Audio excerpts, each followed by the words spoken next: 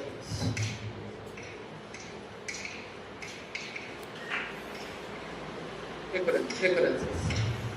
So Suppose I have a suppose I recurrence have a equation recurrence here, equation UN, then then the question is what can I what say can I about say this? about this set? N belongs up to Yes, N such that UN equals to UN 0. equals to 0. So this So question is this very question is fundamental very because fundamental many because people many study. people study So when because this this recurrence recurrence we are sequence we defining are over defining over suppose rationals, suppose rationals because we can because define we can over any define ring, over any ring either rationals rationals or or over C or over C or over any field of over any field of zero. characteristics 0. So the first, So the first, okay, let me give an okay, let me example give an here. Suppose example here. UN Suppose equals UN to equals to 2 power 2 n power n plus plus minus 2 power n. minus 2 power n. Can you say Can something you say about this something set? about this set? So for what So value for of what n value of this n will this vanish? will vanish?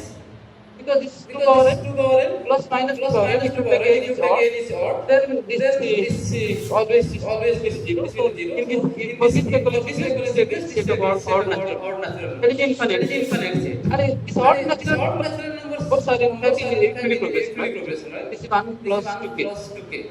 2 is the 2 is the D and D 1 is and the initial 1 is point. the initial point. So something like here, Something if you like here, observe if you here, this observe 2 here, and this 2 minus and 2, minus 2, if you take if their you take ratio, their what do you ratio, get? what will you get? You will get You minus will 1. get Minus minus 1 1. is the Minus root of 1 is the unit. root of unit, right?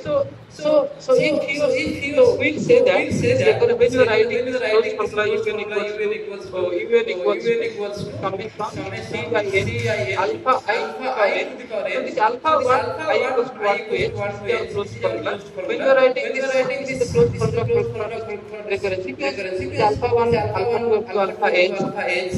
If alpha If I alpha pi I alpha pi j alpha j is not a is root of not a root unity, of unity, then for then any I for and any j I from and 1 j to from h, 1 to h, then we'll say then that we'll say union that is union is non-degenerate. non-degenerate. Okay, Okay, if you find if at you least find one at pair least I one and pair j I such and that j the such alpha I that by the alpha alpha j by is a alpha root of j is a unity, root of in unity. that case this In that recurrence case, this space recurrence space is is degenerate. Okay, degenerate.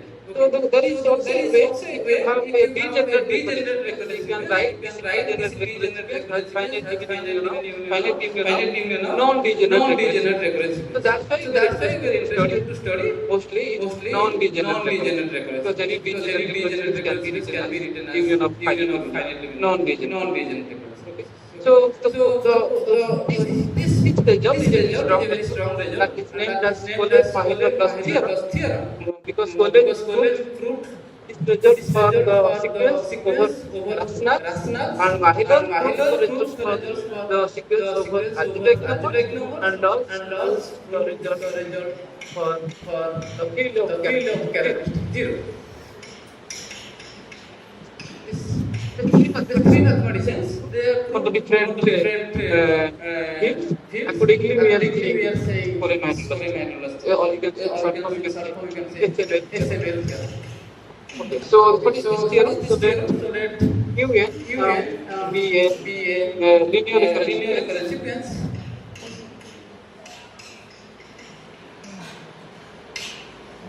defined uh, suppose defined like suppose like UN plus UN plus R equals A to A1 UN plus R minus R 1 up minus 1 up to to AR AR A N with A with AR is not zero. equal to 0.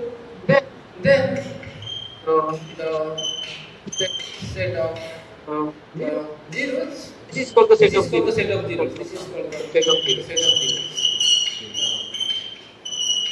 Set of zeros of Set of zeros of set of the set zeros. of zeros of UN UN is the is the union union of of a finite set finite set uh, uh, with a with a finite number of finite number of exponential progressions. exponential progressions.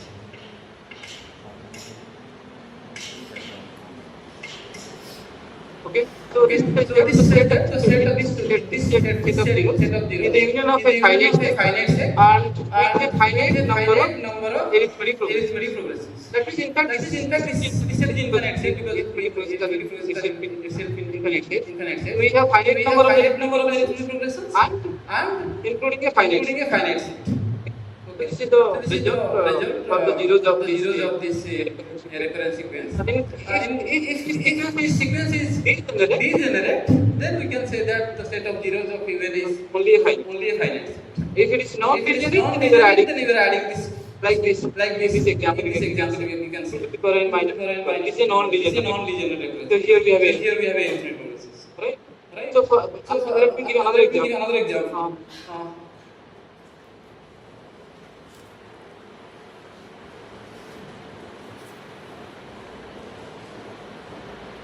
So this is order 6, UN plus 6 equals to 6 times UN plus UN 4 plus minus 4 minus 12 UN plus 2 minus minus 8 times UN. Okay. This is order 6 recurrence recurrence sequence. sequence. So if you take this values, 0, 0, 8, 8, 0, 9, 0, 0, 8, 8, and and 0. 0. This is 0, 0, 8. okay. If I take this initial value, so 8, 0 means U1, U1, 3 equal 5 like this, then I can get x using this recurring relation. So if I write all the terms here, then the term will be like, the next term will be come like 4, the next will be 0, 16, 1, 2, 8 like this.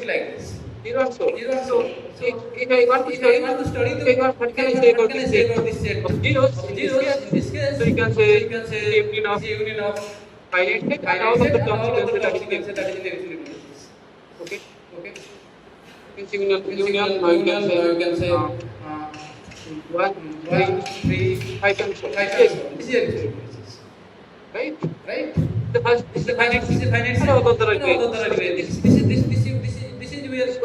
either index. So that is U0, U1, U2. So this part one can check that some of the terms of the recurrence sequence are rate of infinity. That's why this part is coming. Okay, so this is the main theorem. What is the application again of this theorem? Suppose you want to find how many times, suppose you want to study UN equals to C is any given number. So what is the n such that UN equals to C? So what you can again write because we know those formula for UN. We can write UN equals to CIN alpha I to the power n equals to C, right? So this C I can write again C into 1 to the power n. If none of these is one here, then you can include that one and you are getting a recurrence. Again you bring this side, you will get a 0. So finding particular value. Suppose I want to find the set of n, so that even equals to C. You want to study this new sequence, right? So this is one of the applications. And second one is suppose instead of writing zeros of this like values of recurrence sequence, so we can have suppose we have two sequences UN and VN. Then what can I say about this? N belongs to N so UN equals to VN. So VN means another sequence. Here is another any recurrence sequence and even any recurrence sequence. What can I say about this set X? This is also already studied. This is already studied. We have certain classifications here. I will not give any. Yes. Not in this case. This thing, if it is something C is there, you can able to handle like this.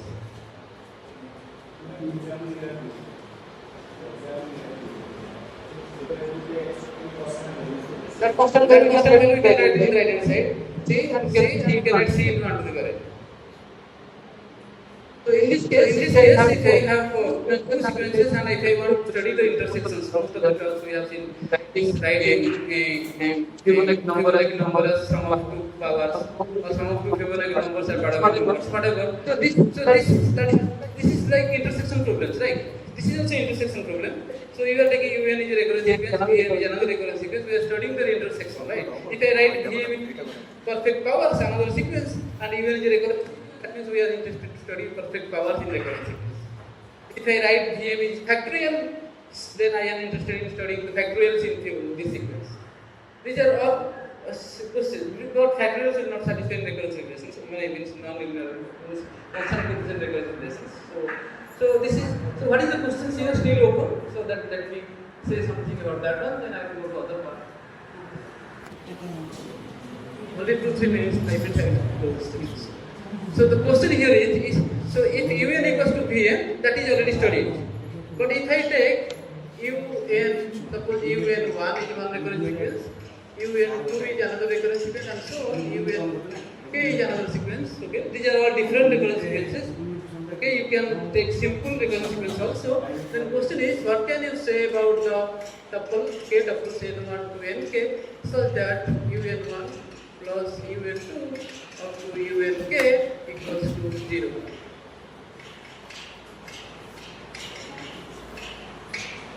This is belongs to nk. So this is something like this sequence, because if I take this one this side, this un plus vm equals to 0, right?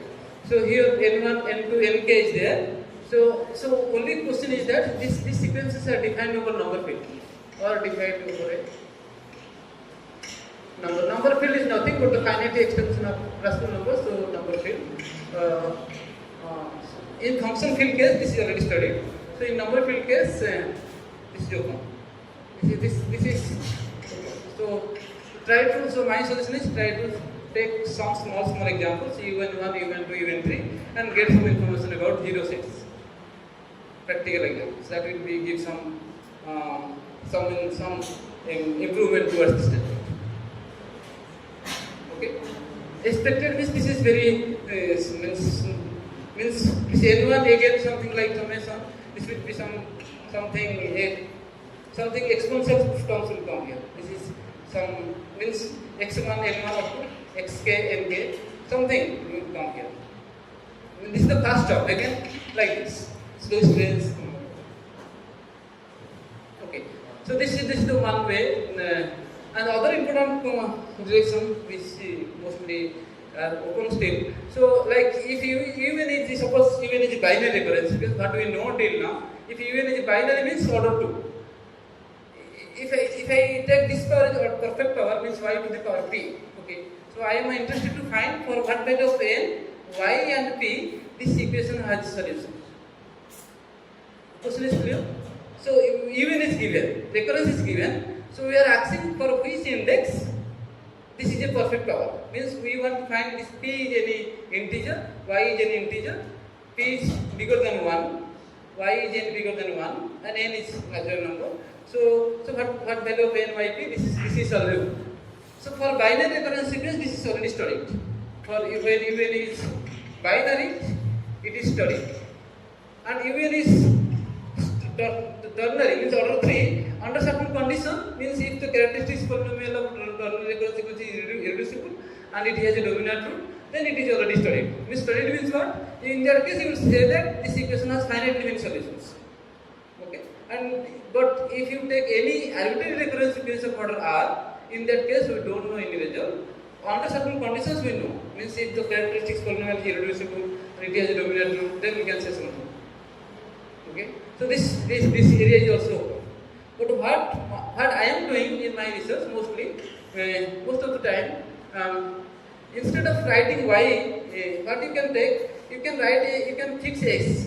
S is a set of prime numbers p1 to pn. Okay, and you construct a new set that is called set of s units. You can write zs. Okay, so these are the elements. Suppose omega, so that omega you can write p1 to the power e1 up to pl to the power en. Here e1 to el are integers. Okay, that means I am considering those integers whose prime factors are coming from this set. Okay, here I don't know this e1 to el, but I know this p1 to pl. P1 to pl is a fixed number. The question we answer or studied here is this is that is w. W1 plus W2 up to W3. Suppose k is fixed here, then we can ask this question, for what value of n? I can write that term as sum of s units. Means s is fixed, prime numbers are fixed. We don't know this these exponents, when you are writing W1, that means this E1, E2, E3 will come into picture, that is unknown to you. And when you write W2, that is also some exponents will come here. That means all these exponents are variable here, and this n is also variable. So you have now a equation, try to find the bound for this n and this exponents. So this we studied. And also I generalized many other things. But recently with my PhD students, we proved this result that un plus we are taking another term of this recurrence sequence, un equals to I to the power p. But in fact we proved only a very particular case. Okay, that is recently published. And if I am taking sum of two terms in that sequence, is a perfect power. Instead of one term, we are taking two terms, but this is again a binary recurrence sequence. This is binary and again specialized. This is in Lucas sequence. Okay. So this is the result we proved. We proved that there are finite remaining tuples n, m, y, and p, so that this sequence is solvable. And then in this relations many questions are open. Means we have assumed that this there is a ABC connection for whole. This some connections are there. So many questions can be solved in this practice. So please stop here.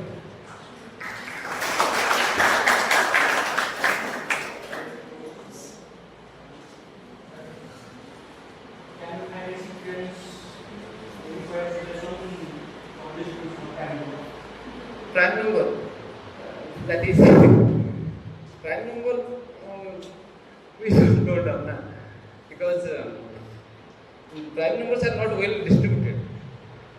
Because only we may say something about prime numbers of x, something that is that formula is also approximation formula, but there is not formula to generate prime numbers, so there is no recurrence relation which will give all the prime numbers. Because prime numbers will behave very peculiarly. They are not distributed and not uniform. Because so if you see 3 and 5, after some time the gap will be more, again some gap will be less, like that. This is not very fine. Which I don't know also.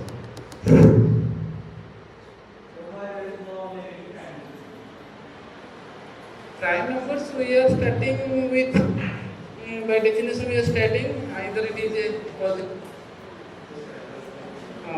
So negative, if you study enough things for positive, there is no need to go to negative side. Prime numbers is the building block of the integers, right? So if I know positive integers, I can able to find negative integers. So that's why it is better to study in positive.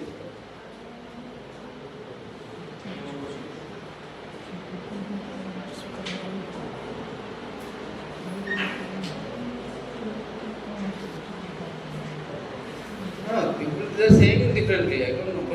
We generally always pronounce this is a closed formula. Means this formula will say exactly the nth term. Inner formula is specifically for Fibonacci sequence we are saying, and we will be.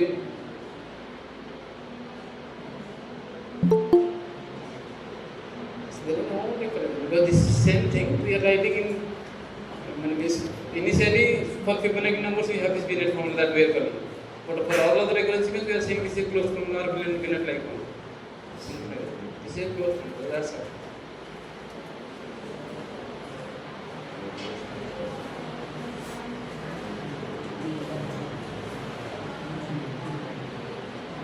The motivation, for that motivation I give the example. But the idea is you have to write that thing as summation un x to the power n, the power series, right? So wherever you want, you write those things. Un accordingly write. You will get a series. That series, theory says that you will get a rational function. From that rational function, the denominator that f of x, that is a degree r, whatever degree, small degree polynomial will be. From that polynomial, you will get the characteristics polynomial. So, yes. Integers, rationals we will use.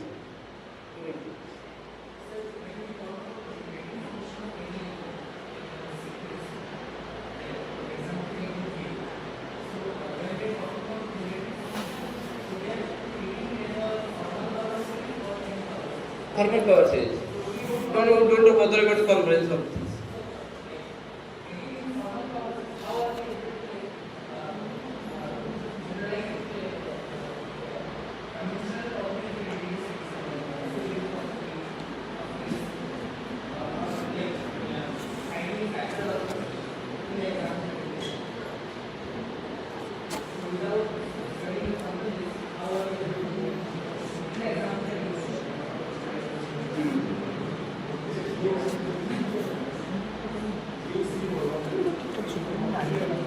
pauses, that will give you, means if you whatever 100, that's correct. In that way you can proceed. Summation un x to the power n, that is gx by fx, na? If you multiply this one and this one, you will get a polynomial of degree less than degree of f.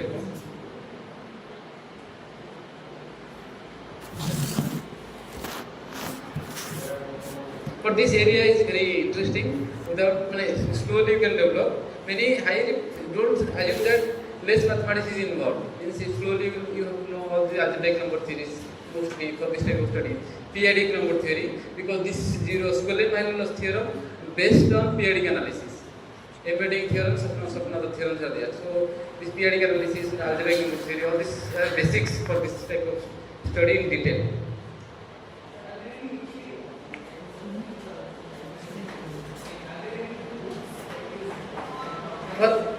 For recurrent sequence, there is a book where only results are there. We have to go study the papers itself. Because this is very old literature. That is very small, not this type of results are there. One good reference to literature, I would say.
for organizing such a nice seminar and invite us.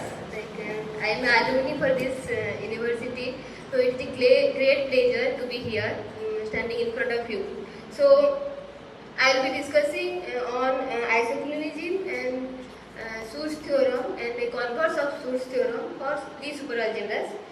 And so I'll start with first what is a Lie algebra. Already we have discussed these definitions are discussed in the last few sessions in yesterday's lectures. So still let me begin with the definition. So a Lie algebra is a vector space with a special product, that is the bracket which is known as Lie bracket, and this is a bilinear mapping from L cross L to L, and it satisfies these two properties, which is known as skew-symmetric property and Jacobi identity. So an easy example is just start with a vector space and define this bracket X like trivially, like take every pair xy in L and then define the bracket to be 0, and it will give me a Lie algebra. It will certainly satisfy all these properties, and it is called the abelian Lie algebra. And another example, in the last lecture by Professor Pati, he gave this example that I can start with a vector space say R3, and I can define the Lie bracket to be the cross product, and you can check that since if I interchange y and x, there will this it is defined by this cross product. There will be one negative sign will come. This is the properties of cross product, and also this Jacobi identity property also will follow from this because this cross product is non-associative. From there, you can say that this will give me a Lie algebra. And in fact, the most important example of Lie algebra is, in fact, any Lie algebra can be embedded in this Lie algebra. That is the general linear Lie algebra. So I can start with the set of all linear. Suppose B is a vector space, and here I am considering any field. B is a vector space over any field characteristic different from 2. So here I will be taking say n over take all linear operators on B, and this endomorphic, and I denote this as NB. And with composition, you can check that this is associative algebra. And in fact, if you take any associative algebra and define the bracket, say a bracket of AB as AB minus BA, it will always give me a Lie algebra. And this is a particular example that I can start with this all linear operators on B, and then define this bracket. This is what you call the commutator bracket. And you can check that it will satisfy this bracket will satisfy this skew-symmetric property, and also it will satisfy the Jacobi identity. And prove Jacobi identity, actually we will have to use this associativity property of this algebra endomorphism of B. And this is denoted as JLB, and it is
ଖରାପ ହେଇଛି ଶୁଭୁନି ବୁଝିପାରିବେ ଶୁଭୁନି ସେଇଥିପାଇଁ ଶୁଭୁନି ଶୁଣନ୍ତି ଖରାପ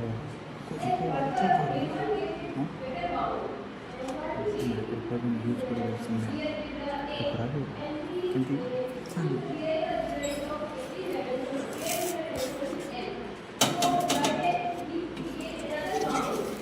microphone ଖରାପ ହେଇଗଲା କିଏ ଜାଣିଛି ଥିଲା ଥିଲା ତ ହଠାତ୍ ହେଇଗଲା ବାଜୁ ନ ବି ହଁ ହେଇଗଲା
endomorphism of B.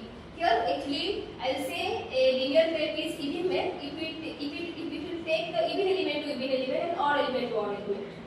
And it will constitute the even part of this algebra.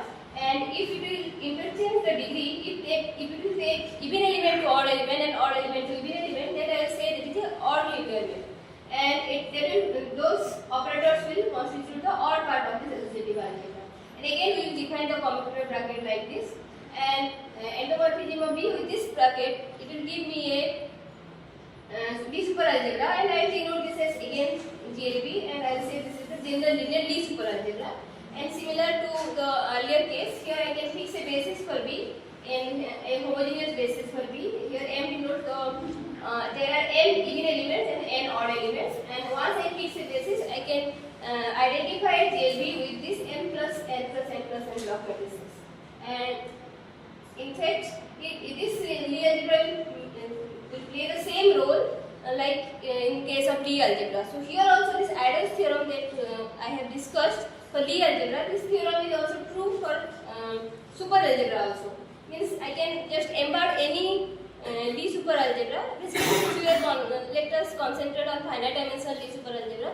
Any finite dimensional Lie super algebra, I can embed it in a general linear Lie super algebra. This result holds true. But many important result that is true for Lie algebra, it does not hold for super algebra. For instance, the Leibniz theorem, it does not hold for Lie super algebra, except only one family of Lie super algebra. So again the same definition I can give for nilpotent Lie super algebra. And as I told you, the same problem here. This classification of finite dimensional simple Lie super algebra, it is already done by CAT. But the problem is with solvable and nilpotent Lie algebra.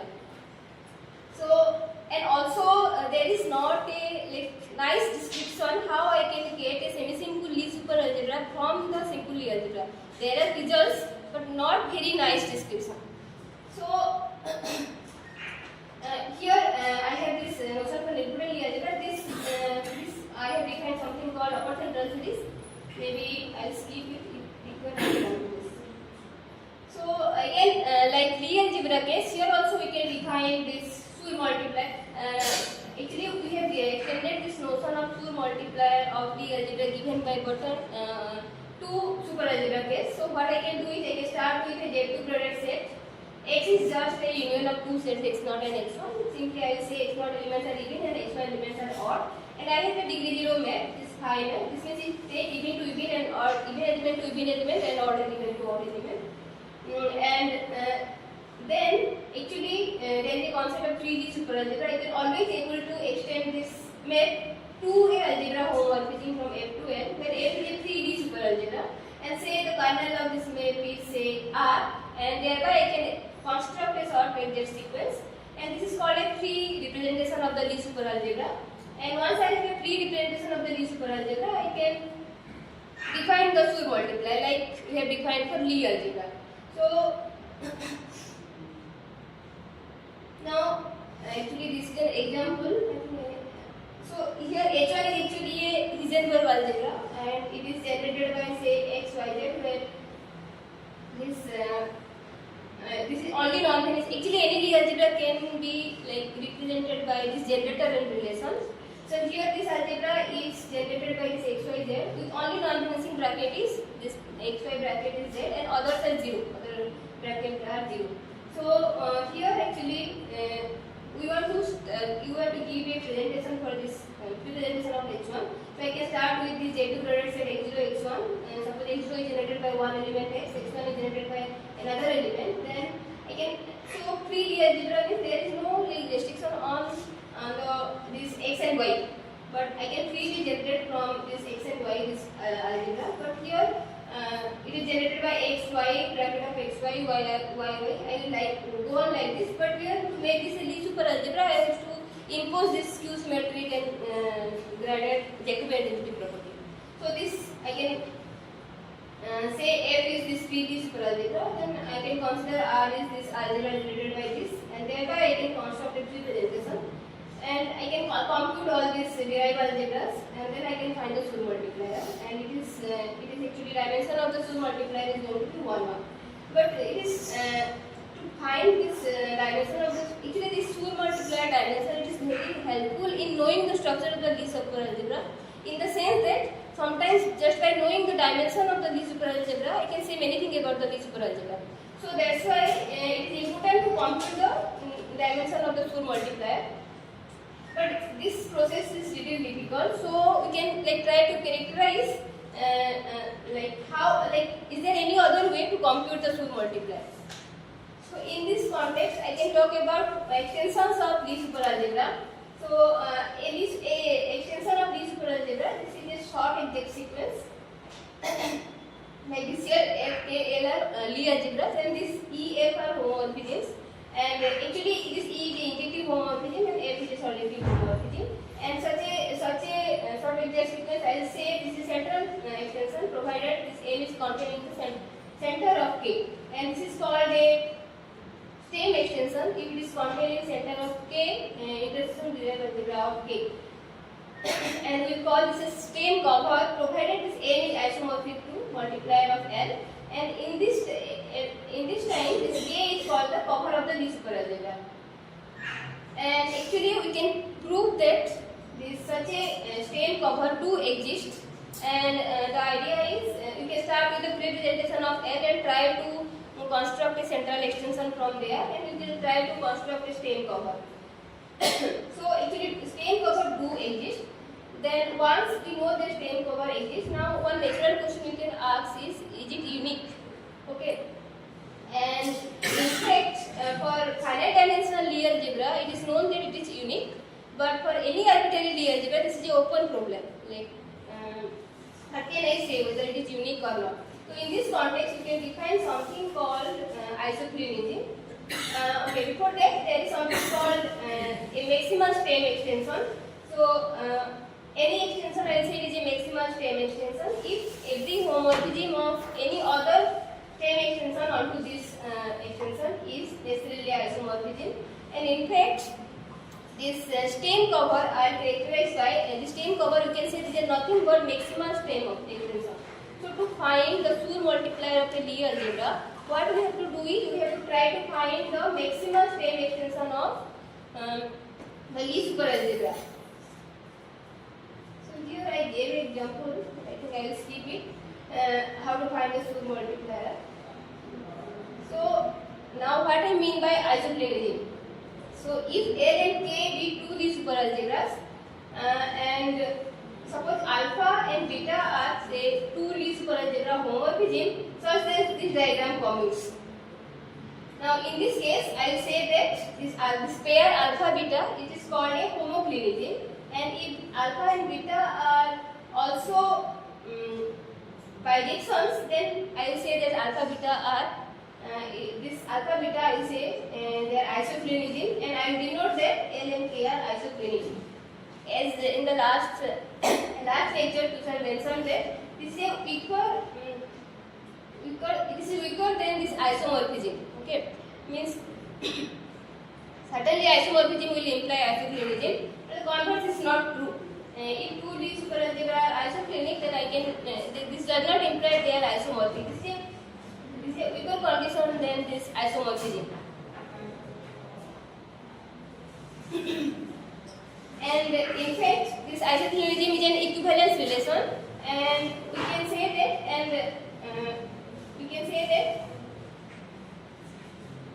it's an equivalence relation, and you can say that. So it will certainly break the all least square algebras.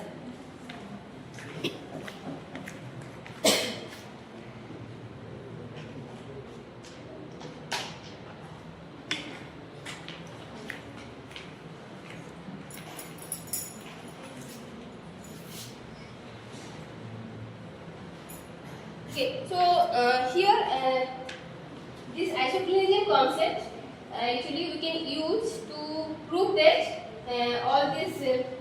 So earlier we actually asked this question: can I say if L is a least square algebra?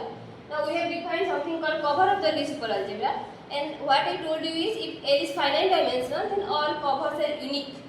But what about if L is any abstract Lie algebra?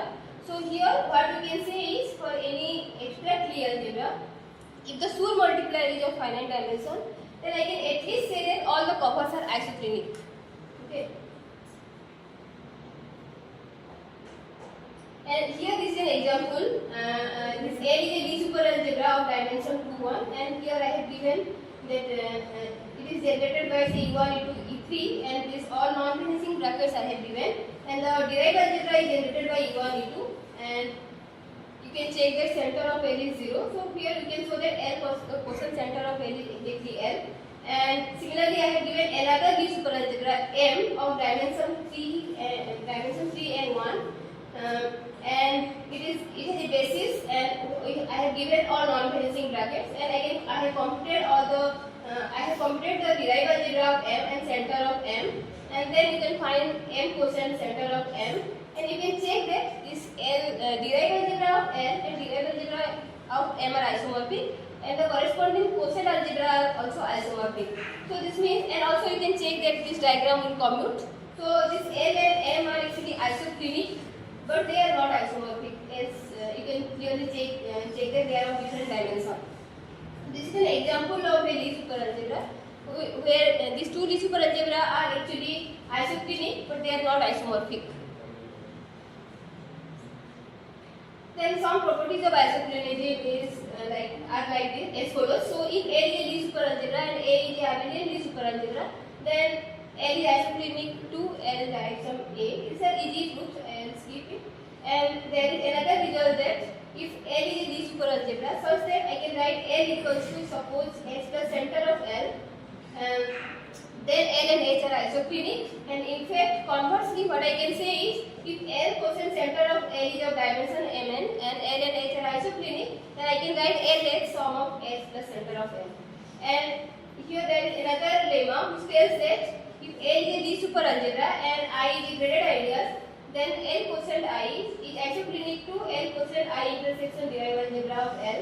And in particular, if I intersection derived algebra of L, there is no element in common, then I can say that L is isoclinic to L quotient I. And in fact, conversely also, what I can say is, if L2 is finite dimensional and L is isoclinic to L quotient I, then I can deduce that I intersection derived algebra of L2 is 0.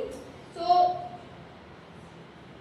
by using this, what I can prove is, if L and K are two Lie superalgebras and F is an onto homomorphism, then this F induces isoclinism between L and K if and only if the kernel of this homomorphism intersection its derived algebra is actually 0. So this is a easy proof. If I say here, I can say that if I can start with this onto homomorphism from L to K, so kernel of F is certainly a graded ideal. And if I say start with kernel of F intersection L2 is 0, then by the previous result just now what I have discussed, I can say that L and K are isoclinic. Similarly, conversely, if I start with F induces a isoclinism between L and K, then this precisely, if there is a isoclinism between L and K, then this precisely means that there is a isomorphism between its derived algebra and the quotient algebras. So this means L2 and K, derived algebra of L and derived algebra of K are isomorphic, and so that's why this kernel of F intersection L2 has to be 0. So by now that result I will use to prove one important result, that in an isoclinic family, so we have discussed that there is a notion of isoclinism, and this isoclinism is a equivalence relation. So it will break the set of all Lie superalgebra into disjoint equivalence classes, and each equivalence class actually there is special Lie superalgebra in each equivalence class, and that superalgebra is called stem Lie superalgebra.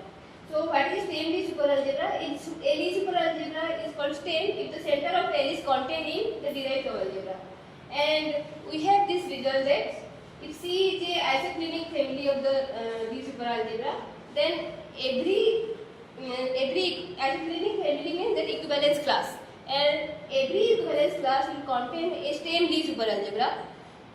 And in fact, we can give a characterization for this same Lie superalgebra that is finite dimensional Lie superalgebra T in the isomorphic family is called stem provided T is of minimal even and odd dimension. And to prove this result, actually, I can use the previous corollary here. This corollary actually will be using to prove this result. Maybe I'll skip it. And finally, as in the title of the talk, the source theorem is there.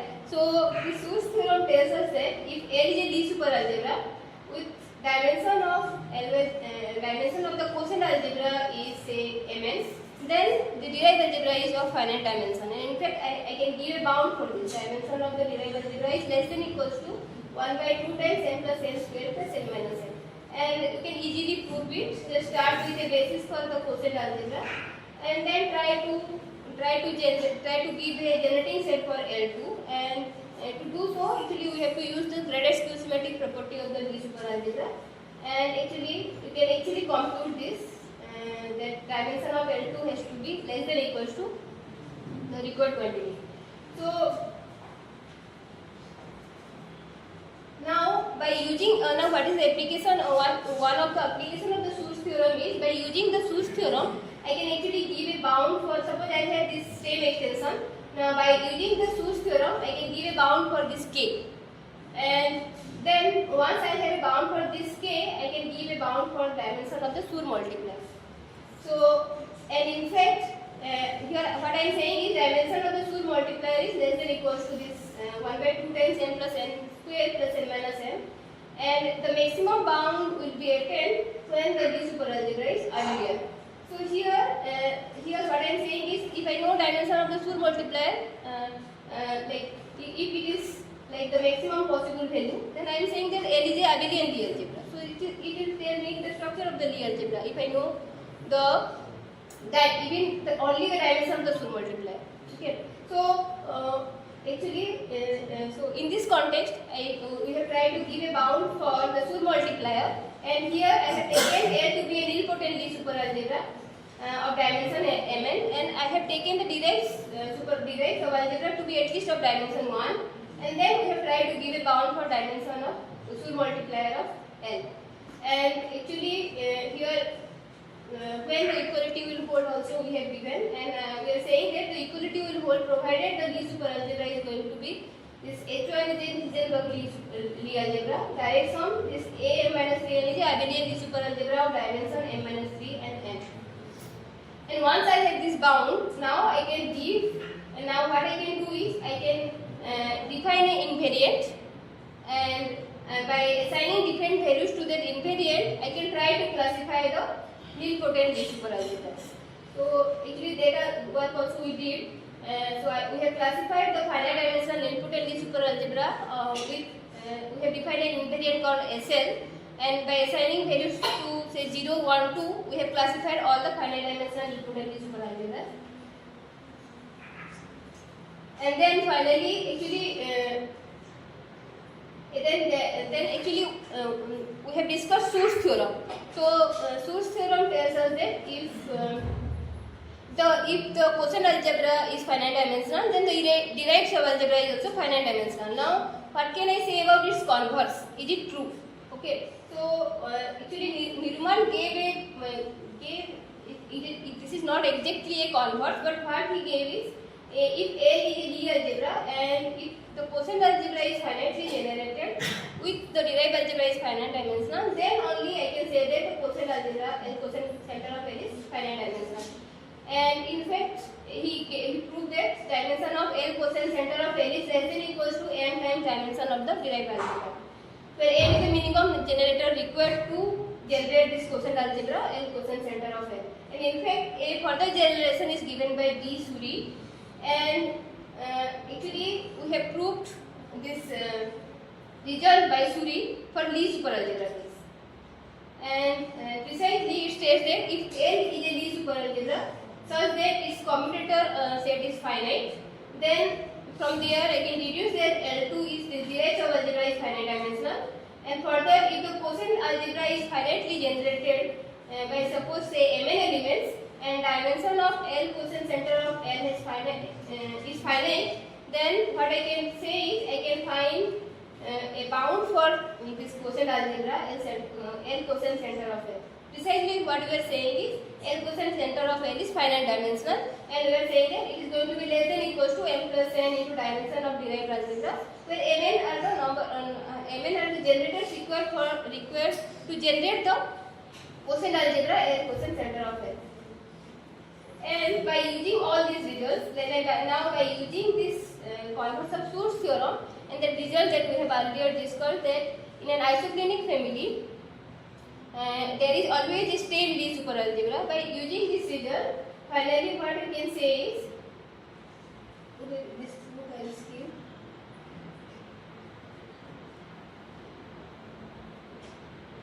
Okay, finally what we can say is, if I will say, if I take a Lie superalgebra and such that L is any arbitrary Lie superalgebra such that its quotient algebra is finitely generated and derived algebra is finite dimension, then you can say at least that L is isoclinic to a finite dimensional Lie superalgebra.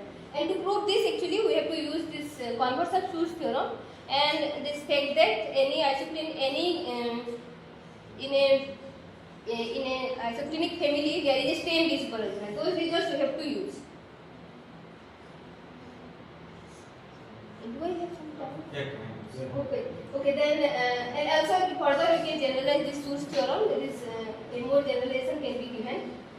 There is Bayes theorem, and from this theorem actually we can recover the source theorem, and the converse of the Bayes theorem also can be given.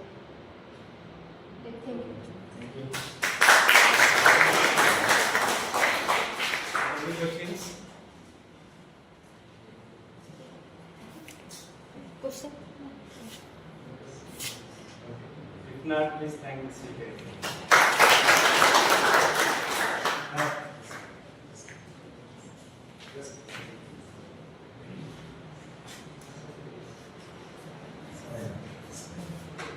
Now is the time to felicitate our invited doctor.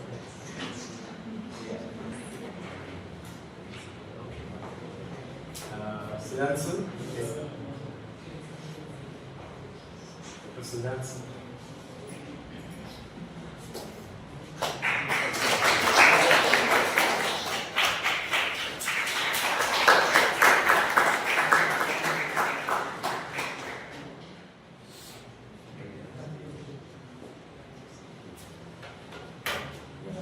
Now, I request sir.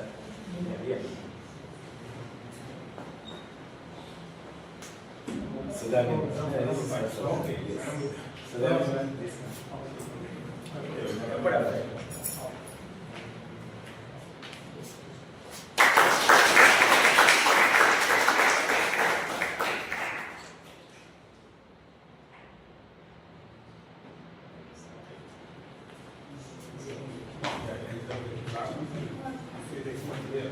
Now it is only 50 minutes break for tea.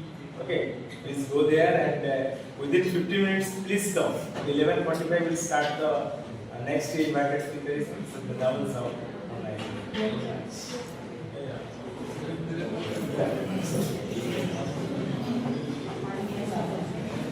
Welcome to Sambalpur University, a place where knowledge meets tradition, and aspirations turn into achievements.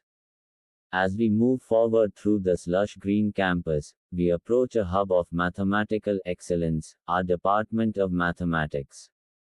Established in 1969, the Department of Mathematics has been a pillar of academic strength, shaping young minds and advancing the frontiers of mathematical research. Step inside, where equations come to life, numbers tell stories, and every theorem unravels a new possibility.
Welcome to the Department of Mathematics, Sambalpur University, a place where numbers speak, equations solve mysteries, and legacies are built.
For decades, this department has been guided by brilliant minds, professors whose dedication and passion for mathematics have shaped generations of scholars.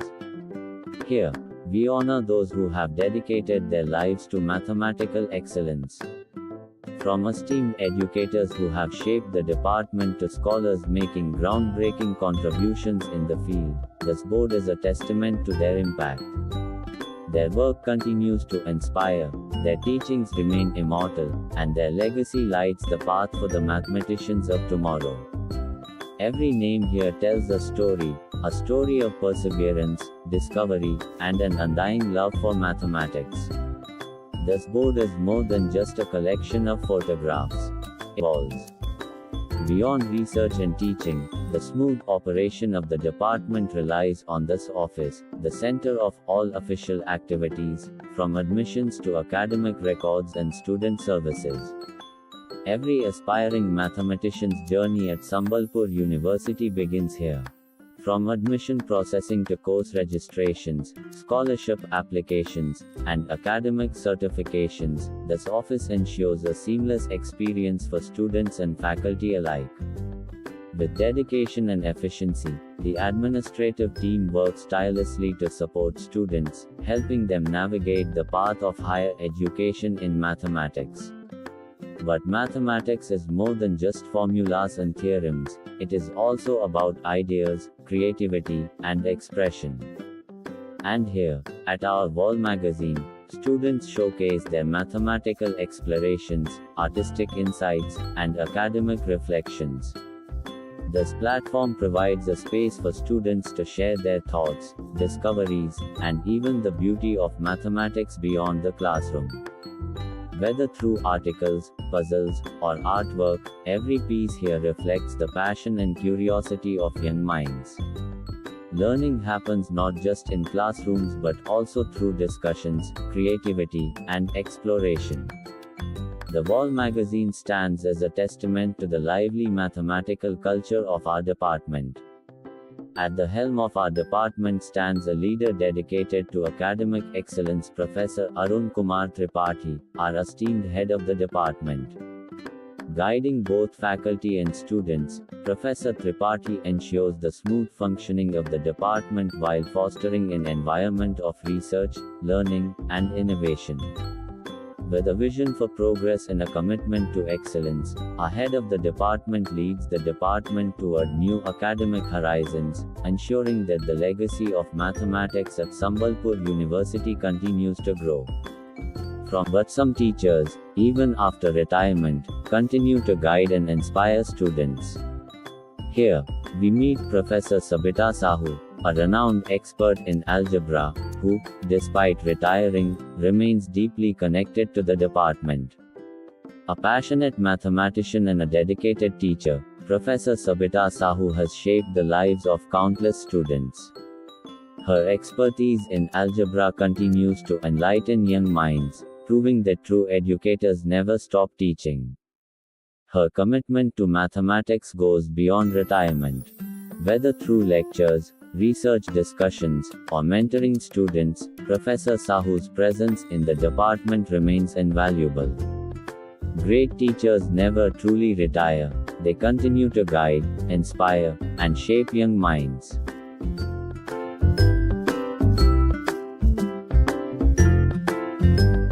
As we move ahead, we come to the heart of student interaction, where young minds receive mentorship, encouragement, and expert guidance from our esteemed guest faculties. Here, we meet Dr. Madhuchanda Sahu and Mr. Rajesh Kumar Sahu, two dedicated faculty members who not only excel in their respective fields but also connect deeply with students as mentors and guides. It was a quiet afternoon in the Department of Mathematics at Sambalpur University. The sun cast long shadows through the trees outside, and a gentle breeze carried the distant echoes of students engaged in lively discussions. Amidst this academic serenity lay the heart of the department's digital realm, the computer lab. In the mathematics department's computer lab, students and researchers work with LaTeX to draft research papers, project reports, and presentations. Welcome to Sambalpur University, a place where knowledge meets tradition, and aspirations turn into achievements.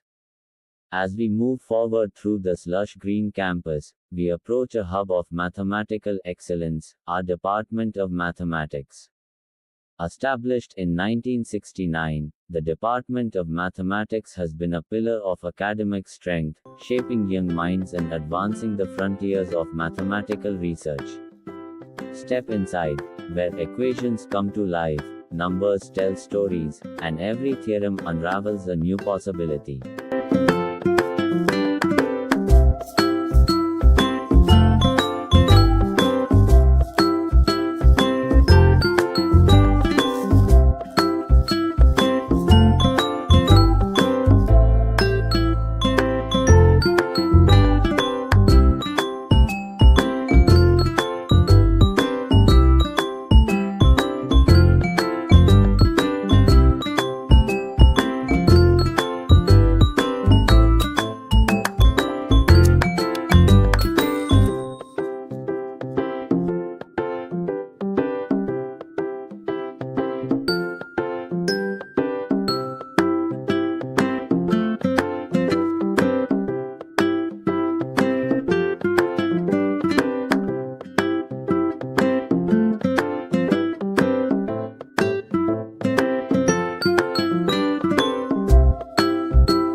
Welcome to the Department of Mathematics, Sambalpur University, a place where numbers speak, equations solve mysteries, and legacies are built.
decades, this department has been guided by brilliant minds, professors whose dedication and passion for mathematics have shaped generations of scholars. Here, we honor those who have dedicated their lives to mathematical excellence. From esteemed educators who have shaped the department to scholars making groundbreaking contributions in the field, this board is a testament to their impact. Their work continues to inspire, their teachings remain immortal, and their legacy lights the path for the mathematicians of tomorrow. Every name here tells a story of perseverance, discovery, and an undying love for mathematics. This board is more than just a collection of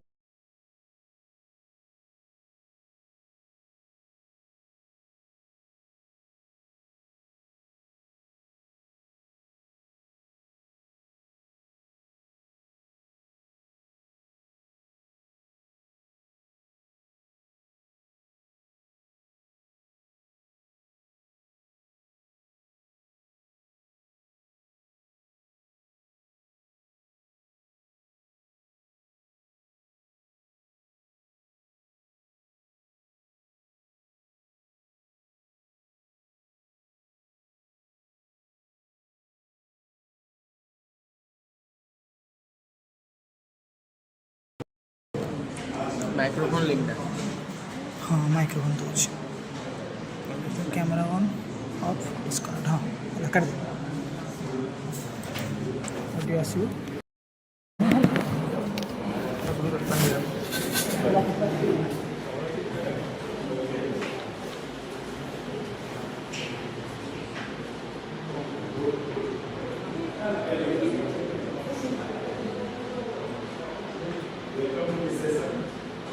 Now we have invited lecturer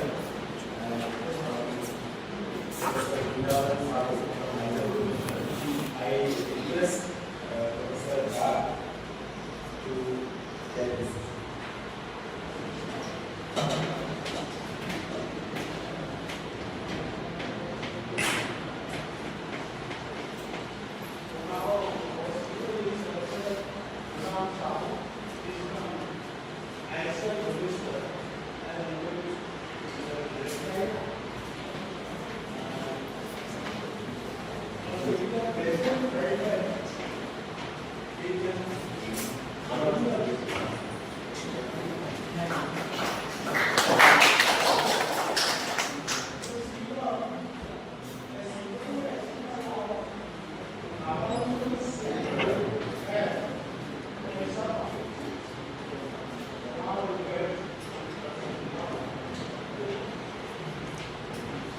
Yeah, thank you, Professor Bach. It's my great pleasure to come here. I'd like to thank Professor Ray and the faculty member of this Department of Mathematics, Sambhalpur University, for the invitations. And I was an alumni here in 2000, during 99, 2001, I did my master's here. Already 24 years back, I'm becoming older. So I remember you were in charge of our seminar president, I think. Seminar, I was the secretary at that time. So we had a good picnic. I think we went to Nrsimhanad or somewhere. Very nice. Okay, thank you very much. So it's very happy to be here. And today I'm going to speak on kind of some differential operator on modular forms and some applications. And the theorem I'm going to speak is a joint work with Professor B. Ramakrishnan, who is my guide. And I had a postdoc Anup Kumar Singh in Niger. So, okay, so this, so don't worry about this talk, what I'm going to speak. It may not be that kind of in the basic, but I'll try to be as simple as possible. But certain, the basic philosophy is that in mathematics, things look complicated if you see first time. But if you try to understand the structure, and because of the structure forces things to be easier. So that's why you should understand the structure better. So individual things maybe is difficult to look, maybe infinite series or infinite terms, a bit complicated, but if you study the more structure, what kind of property they follow, and because of those properties, things get very finite and things can be much easier. So it's better to understand the structure rather than the individual object. Okay. So let me go back to Ramanujan in 1916. So we have this sigma kn, that's the sum of the divisor functions. So we have a divisor for my n is fixed, and I take all the divisors power k, and this is a in number theory you have seen this is called sigma functions. For every k, I have a functions like sigma k. For example, sigma 0 means the kth power. For every divisor, I have this 0th power is 1. So I count the number of divisors of n, and sigma 1n means the sum of divisors. Okay, sigma 1n means, if you write this becomes summation d divides n. Okay, that's for every n I have a function sigma 1. Okay, and Ramanujan was interested on the infinite series. In 1916, one of the important paper, he mentioned that he has these notations. So sigma n, this notation means sigma r0, sigma sn, sigma r1, sigma ss n minus 1, something like sigma rn, sigma s0. Okay, so this is kind of n plus 1 terms are there, and there is a finite sums, and each sigma are defined like that the divisor functions. And he mentioned that in this paper, I proved that this sum series, sub terms in terms of gamma function, the Riemann zeta functions come into picture, and if you sum it out, then it becomes sigma r plus s plus 1. So basically, earlier the terms were r and s, some finite sums, but if you sum it out, you write this is some constant depend on the gamma and zeta, and sigma r plus s plus n, plus another term, something sigma r plus s minus 1 n, and there is an error term up to certain stage. Okay. So and here this sigma 0, don't worry about the sigma 0, there's kind of this Riemann zeta function at some, you can think of some kind of rational number, sigma 0 sum. So basically there is a finite sums, and these sums after some times behave like another sums of this kind, sigma r plus s plus 1, sigma r s plus s, like that. Okay. And also he mentioned that for certain R and S, so there is no bigot term. Okay, so certain R and S, there is no error terms. That's what he mentioned. And also he found out that for these terms R, S, 1, 1, 1, 3, 1, 5, 1, 7, 1, 11, 3, 3, like this many terms, there is no error term. Basically he proved that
for convolution sums, the Ramanujan term to n, we start with 1 to n minus 1. Okay, so this is a finite sums. Okay, and we are looking for certain bound for this kind of terms, either a closed formula, either you know closed formula, how the error term can be interpreted in terms of the theory in the modular forms. Alright, so there are various ways to evaluate these kind of sums explicitly by using elementary evaluations. I'll give one example, or using theory modular forms, or quasi-modular forms, or in general something called PK parameterizations. Don't worry about those terms here. Alright, so let me go by elementary evaluations. This is very classical theorem of Liouville in 1858. He says that suppose you have functions from integers to complex valued functions, the even functions. Then if you have a sums like f of a minus b and f of a plus b, f of a minus b, f of a plus b, and you sums about a, b, x, y, satisfying these conditions ax plus by equal to n. So my n is fixed, n is natural number that is fixed, my a, b are also fixed. So once a, b are given to me, I can find x and y so that a, b, ax plus by equal to n. So once I find x, y, I'll take the corresponding a, b from there. So this sums, is a finite sums. Then you basically prove that the sum can be written in terms of some zeroth values and some sums that depend on the divisor of it. So there is a difference. Both are sums. Left hand side also sums, right hand side also sums. But these sums are depend on some kind of linear equations. But the right hand side sum depend on the divisors of n, which is easy to find out for divisors. Yes. All right. So this sums is easy to find it out because of the divisor property, because n is fixed, we know the divisors. We don't have to solve for the equation like this. And if you take this W1, if you want to compute this W1, this is my W1. Okay? If you take these functions f of x equal to x square is even functions. If you just put this formula, left hand side, right hand side, and basically you just manipulate this e to a plus b whole square, a minus b whole square. If you take the sum and all these things, you get exactly 4 times ab minus xy in the terms of 4 over W1. The W1 comes from the divisors here, the sum of the divisors on the right hand side. And basically, at these sums, exactly you get this formula for 5n, 5 by 3 sigma 3n. That's one of the Ramanujan sums, he produced it out. Alright? So basically, this kind of methods we call it elementary evaluation. You don't need much theory on this, but a trick that used to be this kind of these are classical theorems, but it looks easy, but to get a right thing is difficult. Okay? But this generalizes a lot of ideas in Liouville's time. Okay? And there are other applications to this. In the modern language, Skorupa, he works in modular forms. He studied this Eisenstein series identity. He basically refined this Liouville's theorem. Basically, we have a function h which satisfies this symmetry h of y minus x equal to h of xy. Then he take the similar sums h of ab minus h of a minus b. Then these sums you can write in terms of the divisors. Okay, and also one can find similar applications to get h of xy equal to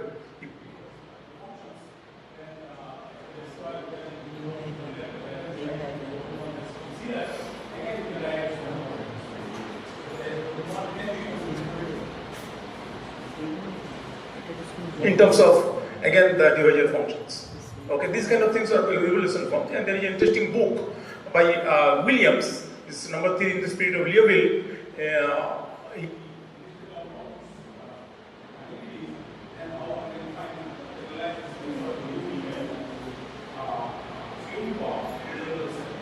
Okay, it's just the elementary way of writing down. We don't need much detailed analytic theory.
All right. So these elementary things can be broadly kind of thought in terms of modular forms. I think yesterday Jamal might have told something called modular form exists. Yes. So modular forms are certain functions which are kind of determinate functions like sine, cos, and they are periodic functions, and they have a extra symmetry that's come from some groups.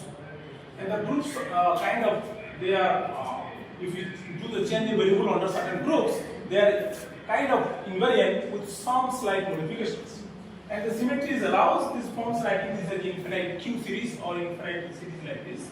And these functions can be just sort of A and Q, and Q is simply E2 by IZ. And this A n has a lot of information about the forms. For example, the A n can be representation of n that will give definite variant quality forms like R4n and can be in terms of class numbers, in terms of combinatorial functions like the partition functions may come from recurrence, yes. And also this may count certain points over some geometric object or the varieties. Alright, so if you have something like this, we have modular forms. Basically we have a function from a complex upper half plane to C satisfying rule like this. Okay? So we have a form which are holomorphic functions satisfying this rule, and there are certain finiteness condition on in the infinity. Okay, this looks like completed object, but this is a finite dimensional vector space. Yes, one can prove using this the geometry of the upper half plane.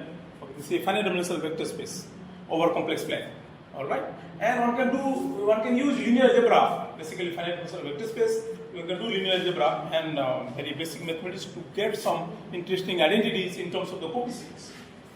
Okay, so I have a K and I have a kind of N here. So there are forms which are finite dimensional space, finite dimensional vector space, and we call cos forms on that space.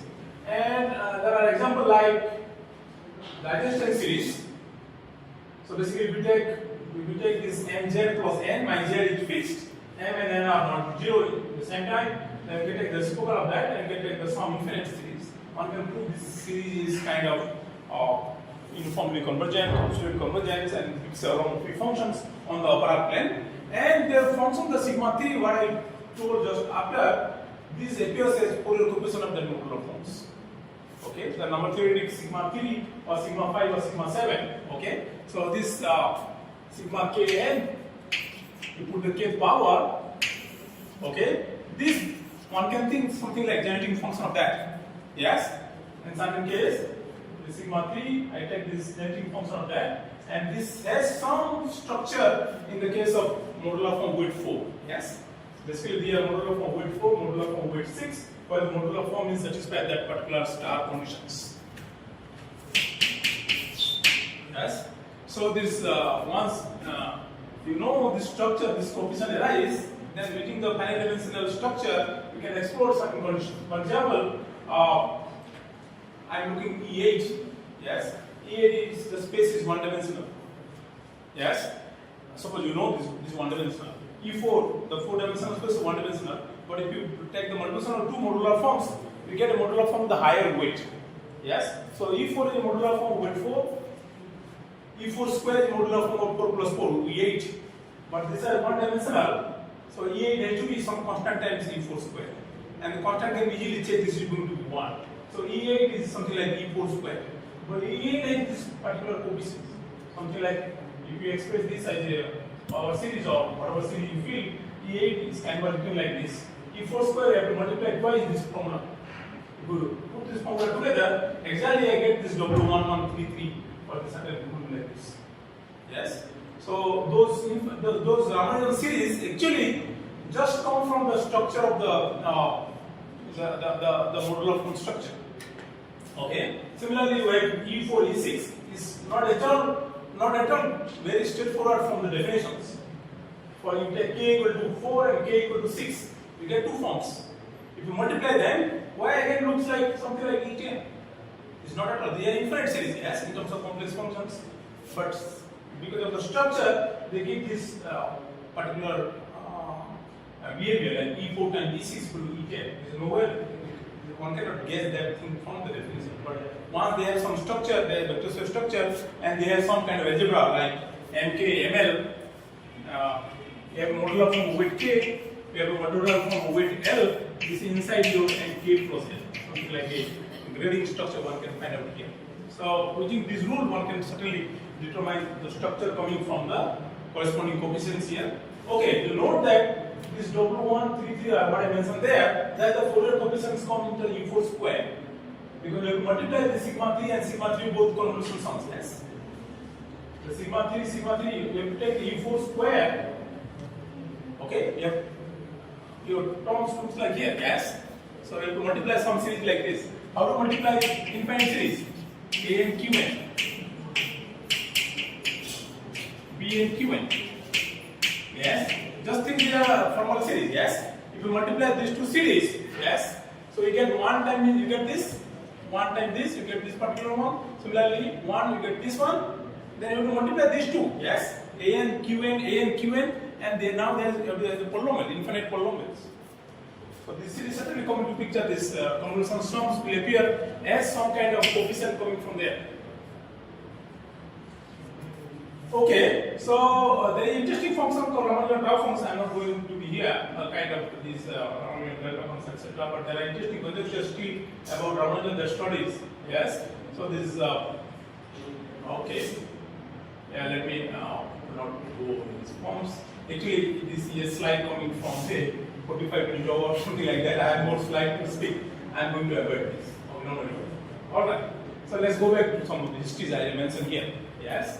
So, as you see here, this WN, I wrote 1 to N, a lot of history coming from a lot of people who work on this. So, starting from Ramanujan, then Wordsby, and some of the papers, there is Williams, there is the Canadian group, Alaka, Williams, there are a lot of papers in these directions. And in 2015, we concluded one terms compared for 15 case. 15 means the AN plus BN, some of the case of this kind of thing I am writing here. And there are a lot of still going on, a lot of papers are in these directions. And what I am going to talk today, that using this differential structure of these modular forms, one can the table I told in the beginning, a lot of formulas we can just kind of can just deduce those formula using the differential operator structure. That's what I'm going to tell today. Okay. So as you see here, the modular form satisfy a particular equation like this. Okay. So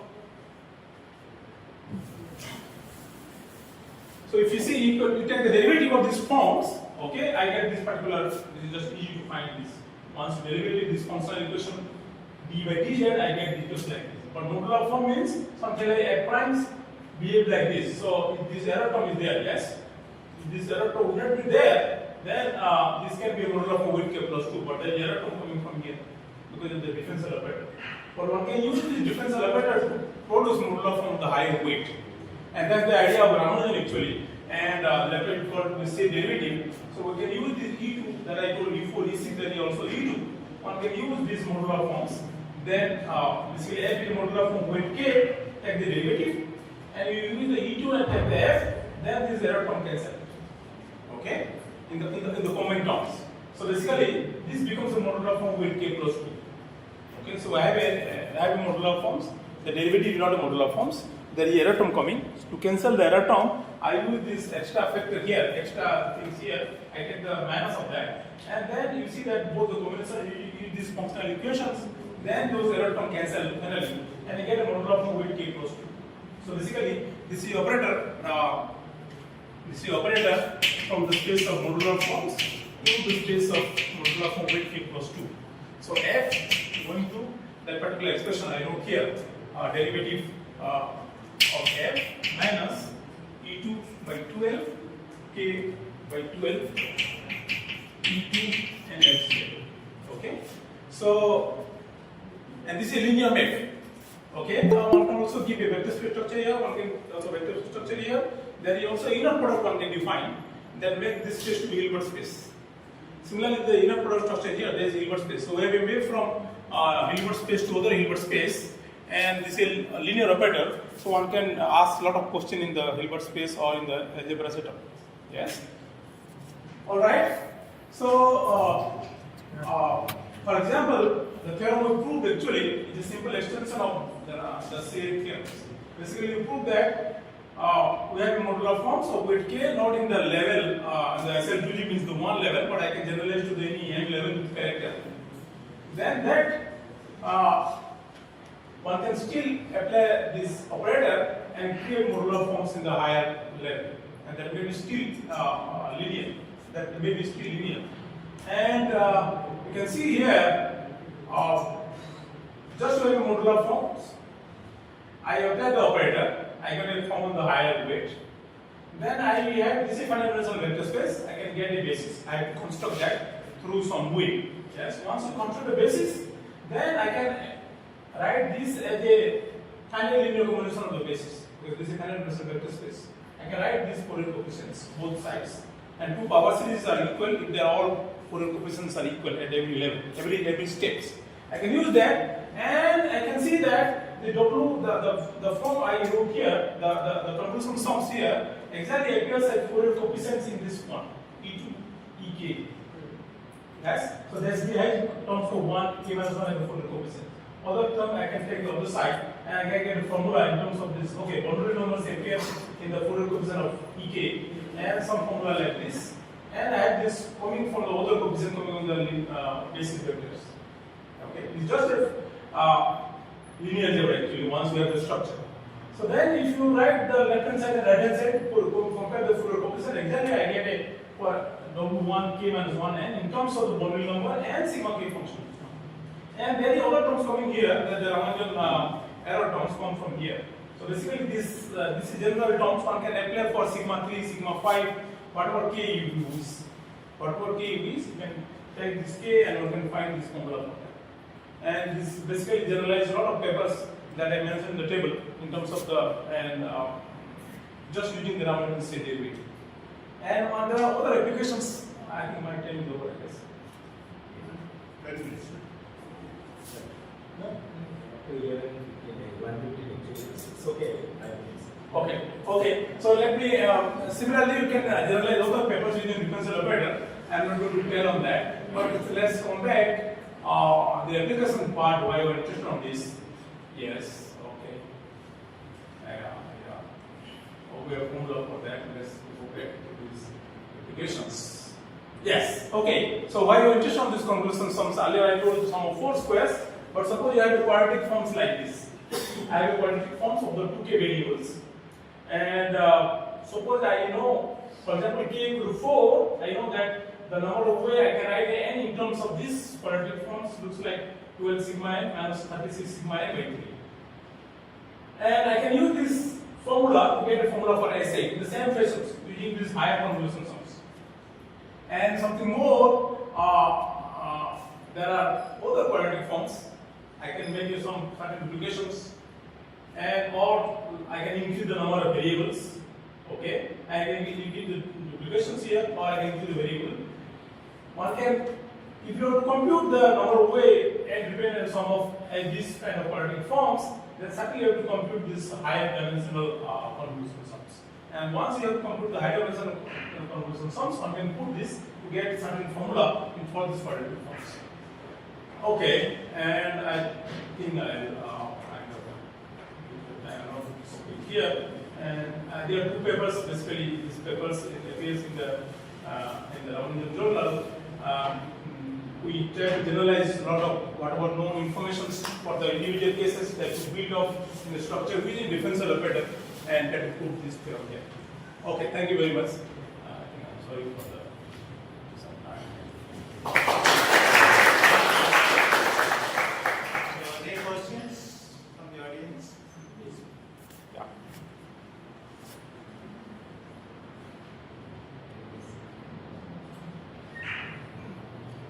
You're studying linear algebra? So this is application of linear algebra. Yeah. The derivative thing, Ramanujan. No, Ramanujan knows this one. Ramanujan didn't write for the general derivative, but Ramanujan knows this.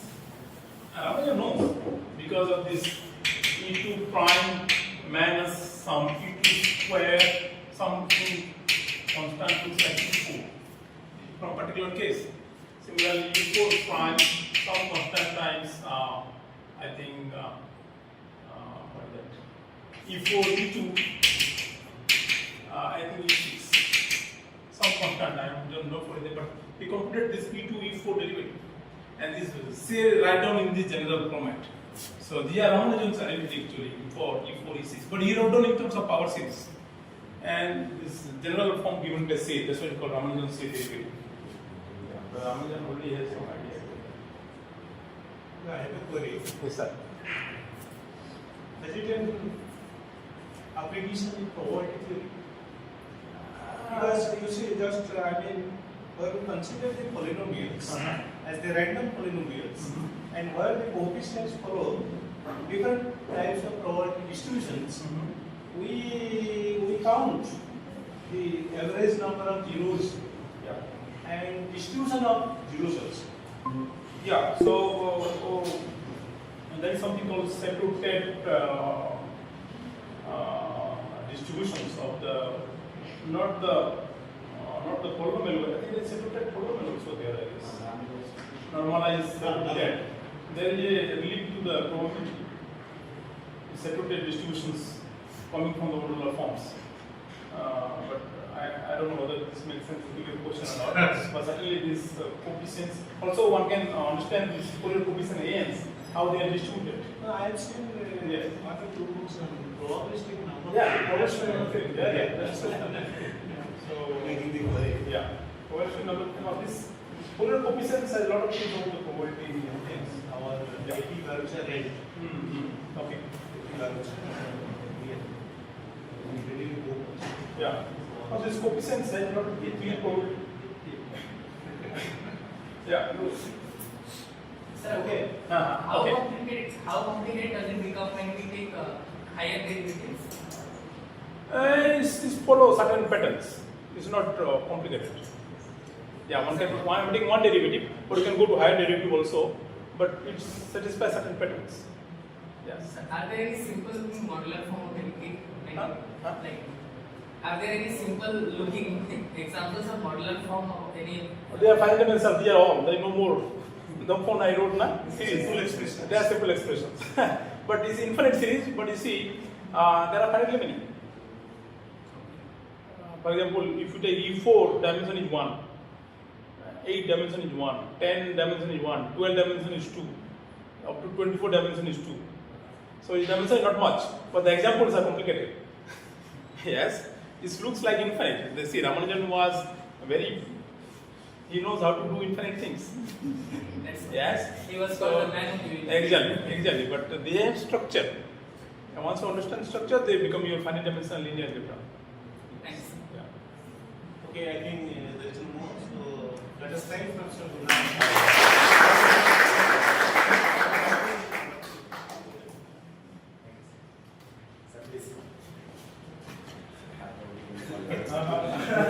Yeah.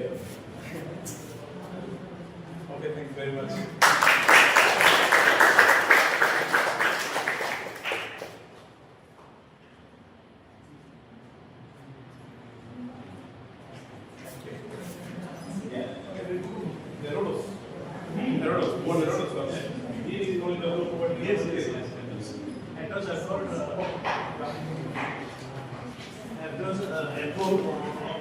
The last topic round is by Professor Senthil Kumar from Mysore, Bhubaneswar. So I request Professor Sao, Navan Sao to chair this session. Slide Slide. Yes. Yeah.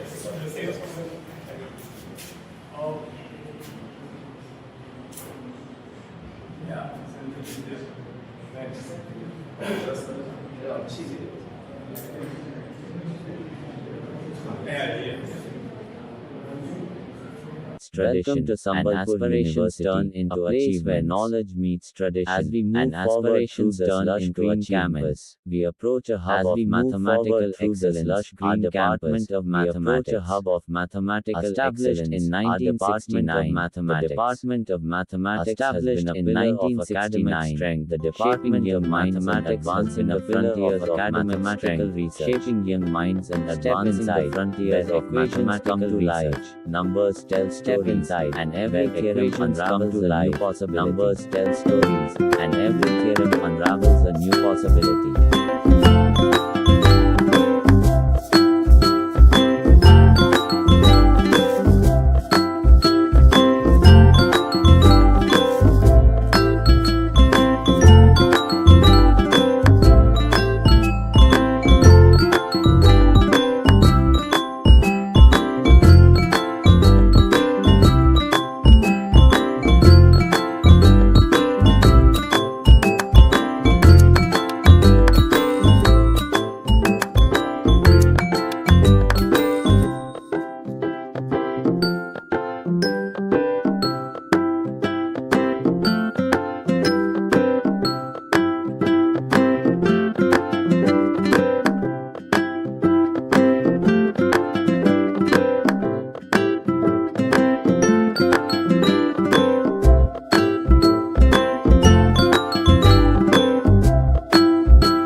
Welcome to the Department of Mathematics, Sambalpur University. Welcome to the Department of Mathematics, equations solved mysteries and legacies where numbers speak. Equations solved mysteries and legacies are built. We got algebraic independence of the values of Wester's theta functions.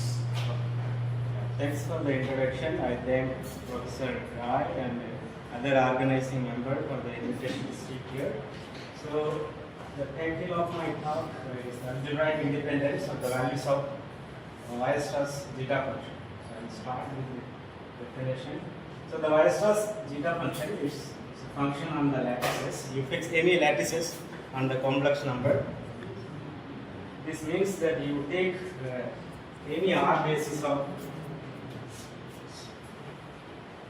So we write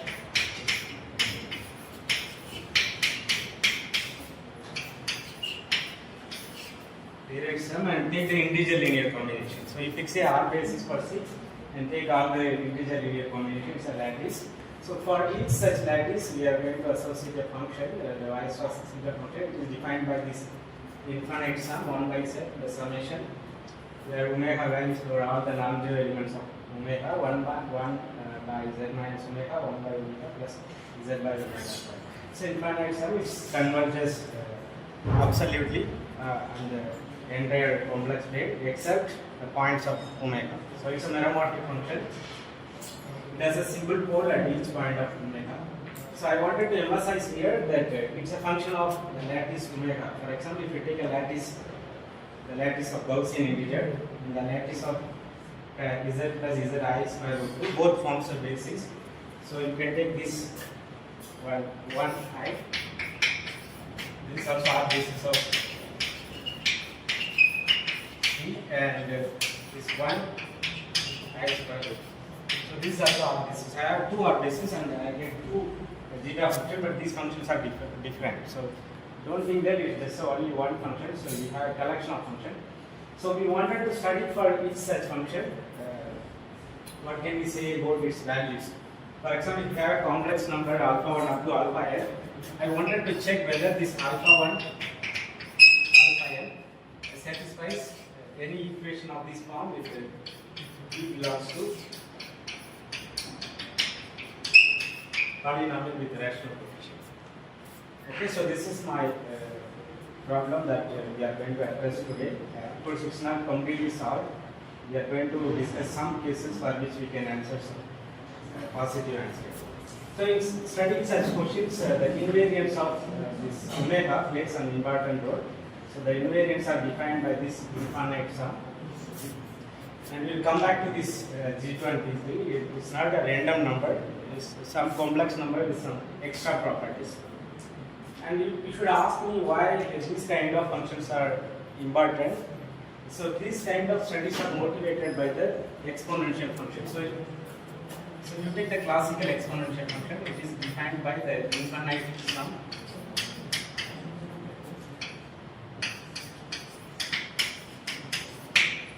So this function is a transcendental function, namely that if you take any polynomial in C, this will never be a zero function. I am not saying that you fix a polynomial, it will not take zero value, it would take zero value, but if you consider as a function of z, this is not a zero function. So that's the meaning of saying that the exponential function is a transcendental function. So in 1870s, Hermite proved that the number E is a transcendental number. It's a transcendental number. 10 years later, Lindemann proved that if you take any non-zero number, You can tell what is transcendental number. I am going to tell everything. So 10 years later, that Lindemann proved that the exponential of alpha, you take instead of this alpha, where alpha is an algebraic number, alpha algebraic, implies E for alpha is transcendental. And therefore, mathematicians started to ask whether the similar property is true for general transcendental function. So this zeta function is one transcendental function. So we will see that later some more transcendental function. So we will start with the definition. What is an algebraic number? It is a complex number which is a root of a polynomial with integer coefficient. For example, then you take any rational number, they are algebraic.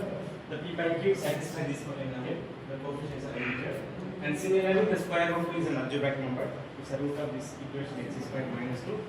The number is and pi are transcendental. We are not going to give a proof because it will take another 1 or 2 hours to prove it. So, and this is an open problem that this number, we don't know whether it is rational or irrational. So, but it is a kind of guess that e power pi squared is going to be transcendental. But we don't know how to do those things. Like, we have a number alpha and we are asking algebraic or not. And similarly, you can ask if you have a set of numbers, we say that they are algebraically dependent, they should satisfy a polynomial equation like this one, integer coefficient. It's a generalization of from 1 to n numbers. And if there is no such relation, we say that they are algebraically independent. And if you take a set of complex number, whether it is finite or infinite, and in which no finite subset of S is algebraically dependent, then we say it is algebraically independent. So this notion can be extended to any set of number, not necessarily finite. For example, the set 2e, take the number e and the integer 2, they are algebraically dependent. For example, if you take this polynomial x1 minus 2, they satisfy this. And if you take e squared, even though e is transcendental, but if you take the set e squared, they will be algebraically dependent because you can consider this polynomial x1 squared minus x2, e squared will be 0. And we don't know that whether the number e and pi are algebraically dependent or not. So open problem, like what we know for these two problem, I already mentioned one open problem.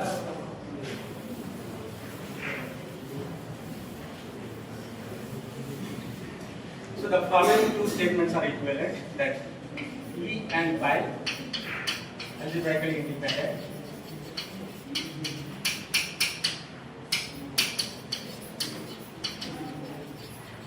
Means at least one of them is true, but e power pi square is fraction. This one is known that either these two are algebraically independent or e power I squared is transcendental, but we don't know which one is true. In fact, we expect that both of the statements are true. Now come back to the definition of transcendence degree, and there is another open problem that what can we say about.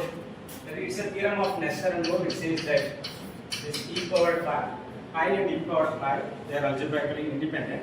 But if you attach this, we don't know what is the relation among these three numbers. So there are several open problems in transcendental number. They are even related to the classical numbers, but we don't know how to address those. So next I am going to define transcendence degree. It is similar to the dimension of the vector space. So in the vector space, what we do, we take a maximal linearly independent set. The same thing, you take any field, subfield of C, take a maximal algebraically independent set.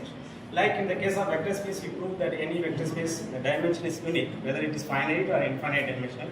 Same thing is true here, that you take any field, the transcendence degree, namely the cardinality of the maximal algebraically independent set is unique.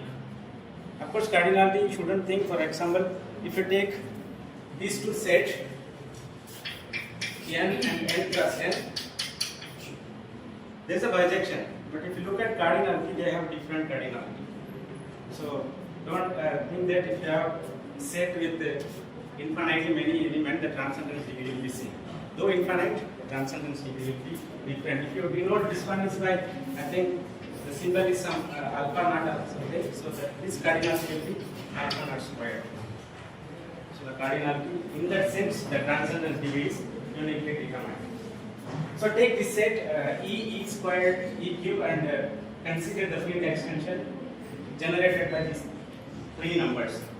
I think you are familiar that what is the this kind of symbol that you take intersection of all fields, subfields of C containing e squared, e cube. It is going to be a field, and that is denoted by this one. It is the smallest field containing the three numbers e squared, e cube. So this will be transcendence degree will be 1. For example, if I take a single then e, this will be algebraic, it will be transcendental. But if you take these three numbers, they will be algebraically dependent because there is a dependent relation among these numbers. So therefore, the transcendence degree for this field is 1. Whereas already with the Nestor and Moore, we have these two numbers are algebraically independent. Therefore, for this field, the transcendence degree is 2. For example, if you have a field generated by n algebraically independent numbers, then the transcendence degree is going to be n.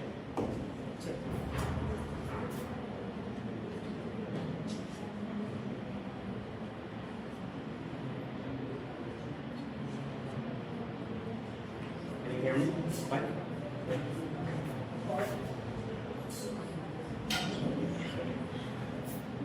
Okay, so similarly, like for the numbers, we talk about algebraic number, algebraic independent. algebraically independent. Similarly, we can do for functions. Suppose you have an aromatic function. We say that it is an algebraic function. It should satisfy the equation like this. It shouldn't be for Z, it should be for C. For every complex number, P is a f of z should be 0. In the case of algebraic number, we take integer coefficient. Here, the coefficient can be a complex number. So I already said that the exponential function is transcendental. If we check it,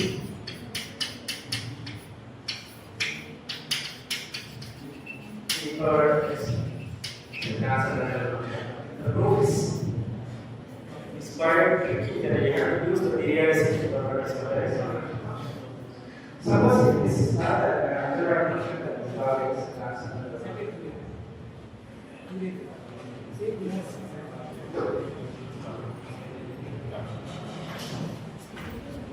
So any polynomial in one variable, we are going to use an algebraic function. You can take the polynomial can be easy to find for this kind of functions.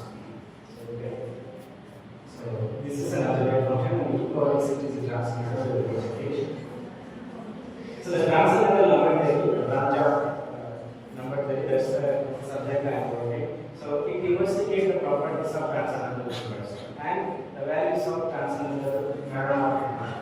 So the natural question that we study in this subject is what can you say about you take a transcendental aromatic function. So it doesn't satisfy relation like this one, right? So we have this is not the zero function, right? And therefore, what effect it plays on algebraic number? Suppose algebraic number satisfy the equation, but f doesn't satisfy the equation. So whether the image is also going to be transcendental. So that's a natural question motivated by this alpha is algebraic, e power alpha is transcendental. Same way you can ask, if you take a transcendental function, whether it makes algebraic numbers to transcendental numbers, right? But in general, it is not true. Of course, this is a very simple exception that you have to throw some finite set of number. For example, if you look at this function, e power z, you can construct function with a finitely very exceptional point. So all the time, some exception anyway you have to throw it. There is a theorem of if any countable subset of C, any subset of there is a contained. And what it says, fix any countable set. For example, you can take all the algebraic numbers, it's a countable set. And this theorem implies that there exists a function mapping q bar to q bar.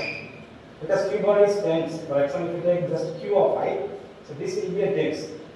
Q of I, this is contained in q bar. So there is smaller set is tens. So q bar is tens. What it says that not only one function, in fact, we constructed uncountable many functions mapping algebraic numbers to algebraic numbers. Therefore, in general, if you take a transcendental function, you cannot expect that the values of the image of algebraic number at such function is transcendental. But it works for the exponential function, and you will see that it also works for some other functions similar to the exponential function.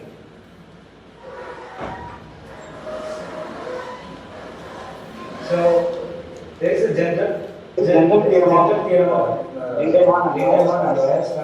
not only for one number, one take a set of algebraic numbers,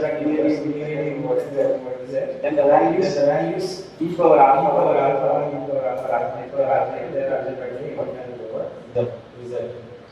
So one may ask this type for the values for selected function E.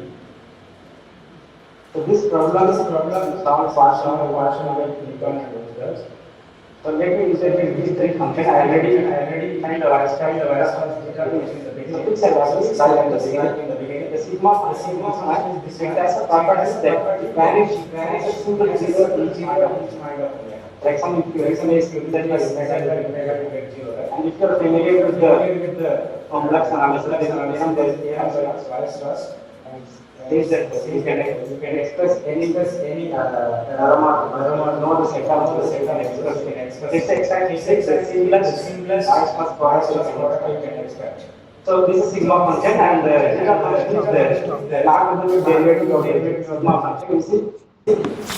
So equal 0, that is part, that is part, that is 4, that is part, that is part. And the Weierstrass function is the derivative of this point. We have a function with a single pole, differentiate to get a pole of order 2, right? So the Weierstrass symmetry function is a meromorphic function, which has a pole of order 2 at each lattice point. The invariant G2, G3 that I mentioned in the first slide is related to this one. The P is not a single random function, it satisfies the differential equation. So this is the reason we ask the analog of the Lindemann-Weierstrass theorem that I mentioned for the Weierstrass P function. You see, in the case of exponential, we have exactly the similar setup.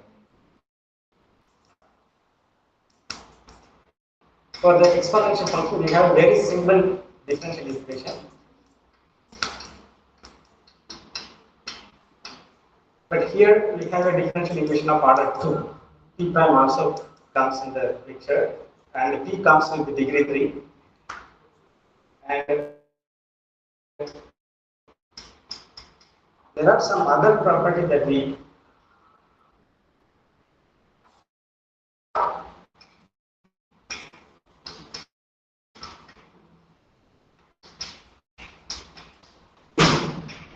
this is true for the exponential function, and also that P is that P is power n. Right? These three properties the Weierstrass symmetry function also satisfies. The exponential function is entire function, but this is a not function. But anyway, the exponential, for example, this G2 G3 that I take here comes from this equation. And if you take any complex number G2 G3 with this condition, there exists a lattice with the invariant G2 G3. And the function P is periodic, like the exponential function, it is periodic. And the zeta function is the quasi-periodic. The condition is this one: if you take the zeta z plus omega, it is equal to zeta z plus zeta. So it's independent of z. Like the exponential function, we have the addition formula for the P function.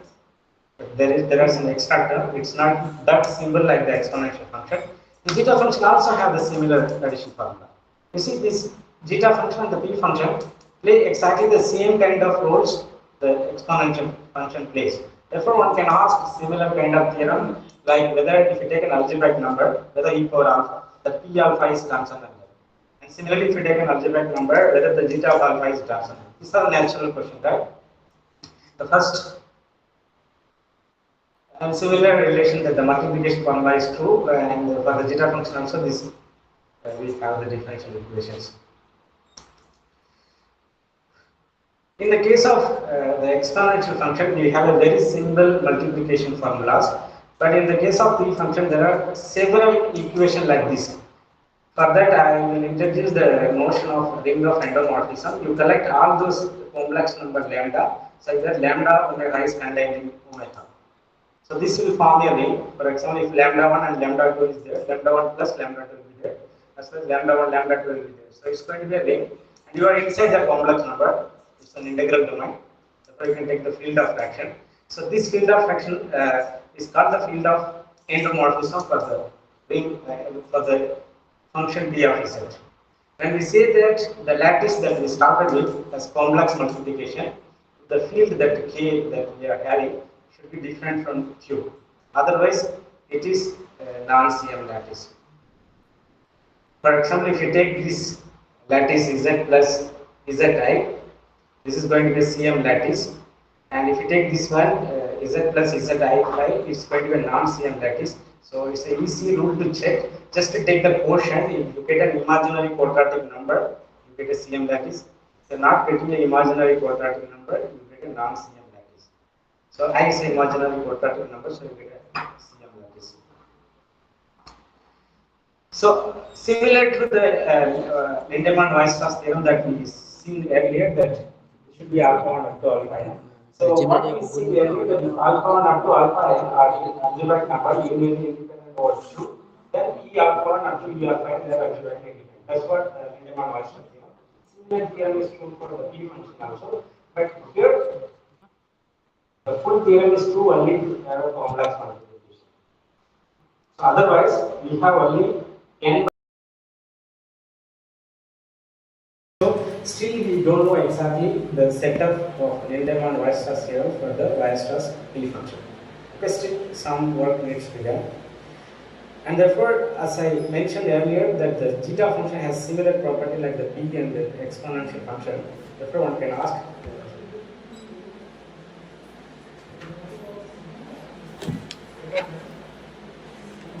this one? We interchangeably use as endomorphism of P or endomorphism of omega because they are uniquely determined.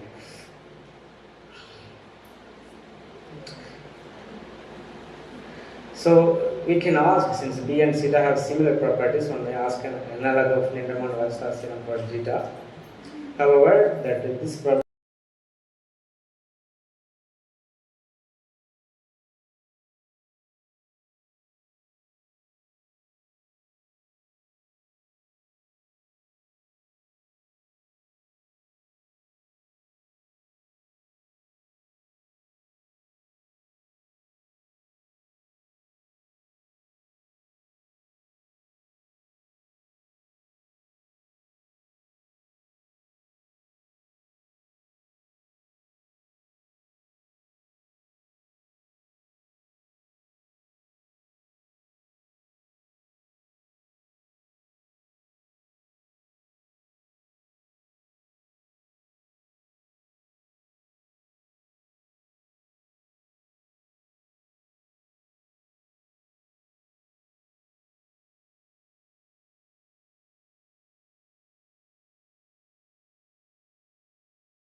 will be land in the same function field because the derivative of the exponential function is itself.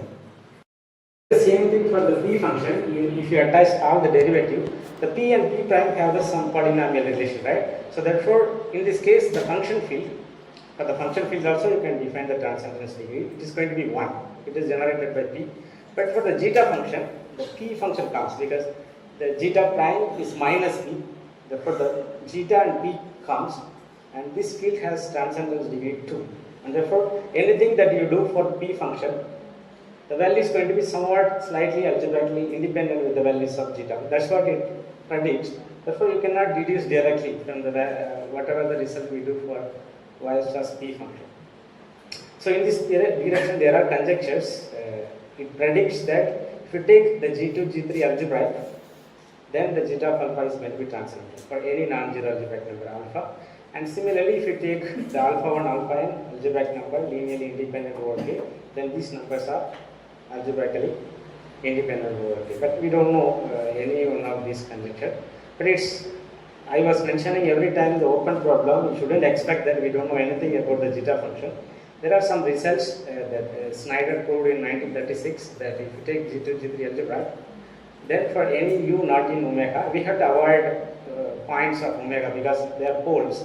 For u not in omega, at least one of these two numbers are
complex multiplication we have done, and in the case of n by 2. And if you combine this one with this inequality, we are getting that the transcendence degree of q alpha I, zeta q alpha and zeta alpha I. This is n.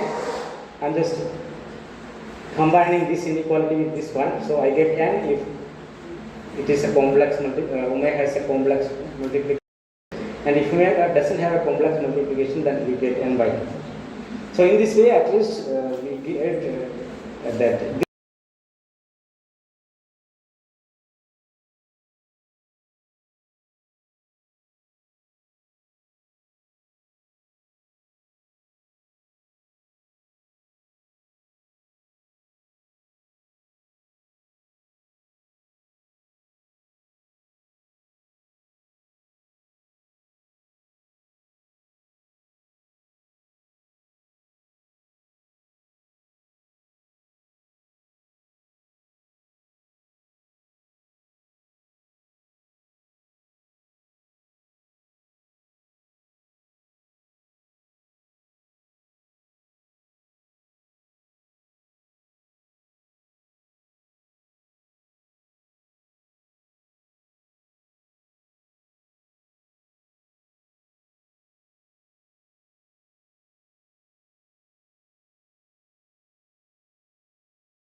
Dependent, yeah, that is correct. Because you have a linear relation, you can use the second formula. When you have a dependent relation, you get algebraic relationship.